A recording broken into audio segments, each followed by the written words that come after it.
अस्सलामुअलैकुम फ्रेंड्स, आज की इस वीडियो में मैं आपको बताने जा रहा हूं एक साइबर क्राइम के बारे में। अगर आप पाकिस्तानी हैं या आपने पाकिस्तान में पीटीए से अपना मोबाइल फ़ोन अप्रूव करवाया है रिसेंटली या आपने करवाना है तो ये वीडियो आपने लाजमी एंड तक देख लेनी है। बहुत ज़्यादा फ़ायदा देगी आपको और आप बहुत बड़े नुकसान से बच सकते हैं इस वीडियो के बाद। लेकिन इस वीडियो को शुरू करने से पहले आप इस चैनल को सब्सक्राइब कर लें, साथ में वाले बेल के आइकन को दबा दें। ये बिल्कुल फ्री में सब्सक्राइब होता है चैनल, इससे आपको हर वीडियो का नोटिफिकेशन मिलता रहेगा जब भी कोई नई वीडियो इस चैनल पर अपलोड होगी। तो अब बात कर लेते हैं ऐसा कौन सा कानून है जिसको आप तोड़ सकते हैं पीटीए से मोबाइल को अप्रूव करवाते वक्त और इससे क्या क्या सज़ा हो सकती है। जी हाँ, अगर आप इस कानून को तोड़ते हैं पीटीए से मोबाइल को अप्रूव करवाते वक्त तो आपको 7 साल तक की कैद और 1 करोड़ रुपए तक का जुर्माना हो सकता है अगर आप इन कानून को तोड़ते हैं जो पीटीए ने रिसेंटली जो है वो अनाउंस किए हैं। कानून बहुत सारे बने हुए हैं साइबर क्राइम के पहले से, उसकी तफसील में मैं घुसना नहीं चाहूँगा क्योंकि वो आपको समझ भी नहीं आएगी इस तरीके से और वो बात ही नहीं है। मैं पूरी पॉइंट बात करूँ तो ये है कि अगर आपने पीटीए से मोबाइल अप्रूव करवाना है, जिस तरह आपको पता है बहुत ज़्यादा टैक्सेस लगाए गए हैं मोबाइल फ़ोन्स पर अगर आपने पहले से ख़रीदे हुए हैं तो वो अब बंद हो रहे हैं पीटीए की तरफ से, और अगर आपने उनको दोबारा चलाना है तो उसके लिए टैक्स देना पड़ता है। तो बहुत ज़्यादा यूट्यूब पर भी आपको वीडियोस मिल जाएंगी कि बहुत सारे लोगों ने जो है वो आपको बगैर टैक्स के मोबाइल अप्रूव करवा के दिखाया पीटीए से, और आपको बहुत ज़्यादा लोग तरीके बता रहे होंगे कि बगैर टैक्स के आप पीटीए से मोबाइल अप्रूव करवा रहे हैं।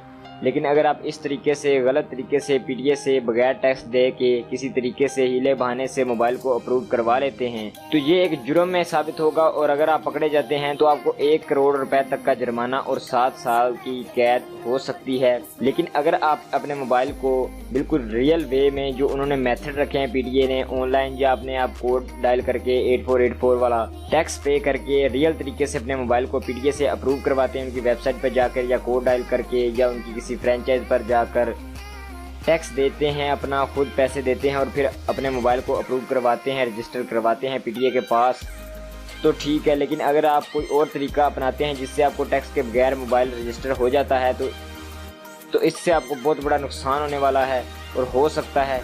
मेरा काम था आपको बताना और इस पर अमल करना आपका काम है। अगर आपने रिसेंटली कोई मोबाइल फ़ोन अप्रूव करवाया है गलत तरीके से तो भी आपको मसला हो सकता है। अगर आपने करवाना है तो भी आप इस बात को जहन में रखें कि आप कोई भी इस तरह का काम ना करें जिससे जो है वो आप कानून को तोड़ें और आपको इस तरह का नुकसान उठाना पड़े। तो जो मेन बात यही है कि अगर आपने पीटीए से मोबाइल अप्रूव करवाना है तो टैक्स दे के लीगल तरीके से अपने मोबाइल फ़ोन को पीटीए से मंजूर करवाएं, रजिस्टर करवाएं, उनकी वेबसाइट पर जाएं या किसी फ्रेंचाइज पर जाकर, या अब तो बहुत ज़्यादा आसानियां पैदा कर दी हैं पीटीए ने, लेकिन टैक्स बहुत ज़्यादा हैं तो लोग जो हैं वो शॉर्टकट ढूंढते हैं और इस तरह वो जुर्म कर सकते हैं, कानून को तोड़ सकते हैं, और इस तरह बहुत ज़्यादा लोगों ने तोड़े भी हैं। इसीलिए पीटीए ने जो है वो इसको हाईलाइट किया है। जो पहले 2016 में ही पाकिस्तान में साइबर क्राइम का एक लॉ था तो उसको पीटीए ने हाईलाइट कर दिया कि ये लोग जुर्म कर रहे हैं और करते हैं, जो कर रहे हैं या करेंगे उनको ये सज़ा हो सकती है 7 साल तक की कैद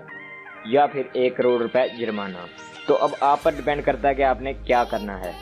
वीडियो देखने का बहुत बहुत शुक्रिया। आप इस वीडियो को अपने दोस्तों के साथ शेयर लाजमी से कर दें फेसबुक और व्हाट्सएप पर, ताकि उन लोगों को भी आगाही हासिल हो सके इस बात पर। तो वीडियो देखने का शुक्रिया। इस चैनल को सब्सक्राइब करें, बेल आइकन को दबाएँ। अल्लाह हाफिज़।